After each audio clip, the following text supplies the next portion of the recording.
जे दादागिरीची आणि दहशतीची भाषा उमेदवार तुतारीचे बोलत होते, आज त्यांचे चिरंजीव घाटनांदूरचे 2 बूथ ज्याच्या मशीन फोडल्या, मुरंबीचं बूथ ज्याच्या मशीन फोडल्या, सोथेवाडीचं बूथ ज्याच्या मशीन फोडल्या, बूथ कॅप्चरिंग करायचा प्रयत्न केला आणि त्याचबरोबर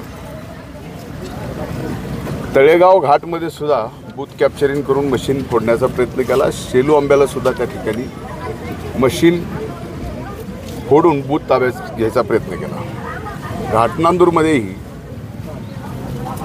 माझ्या वडीलधारी बन्सीअण्णा सिरसाट जे जिल्ह्याचे मजूर फेडरेशनचे अध्यक्ष आहेत, त्यांच्यावरती प्राणघातक हल्ला झाला आणि ते अक्षरशः म्हणजे वयाने एवढे सिनियर आहेत, त्यांच्यावरती असा हल्ला होणं आणि हे करणारे उमेदवार आणि त्यांचे चिरंजीव हेच आहे.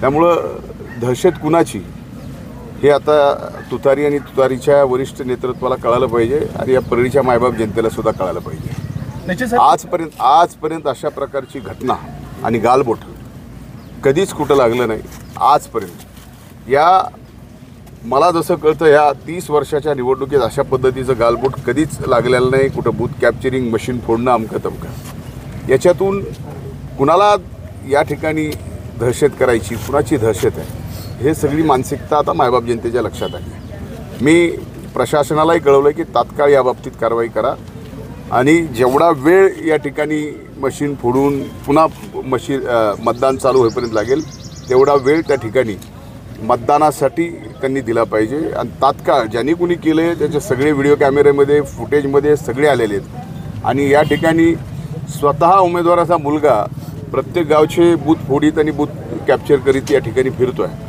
आता यावरही आता मी पाहतो की प्रशासन आणि इलेक्शन कमिशन काय कारवाई करत आहे. मी माझ्या पद्धतीने तक्रार दिली आहे आणि मी मागणी करतोय की तात्काळ हे जे कोण करणार आहेत हे सगळे कॅमेऱ्यामध्ये आलेत, व्हिडिओ फुटेजमध्ये आलेत, अनेक लोकांनी तिथं पाहिलं आहे आणि कुठल्या मानसिकतेतून या ठिकाणी केलेलं आहे.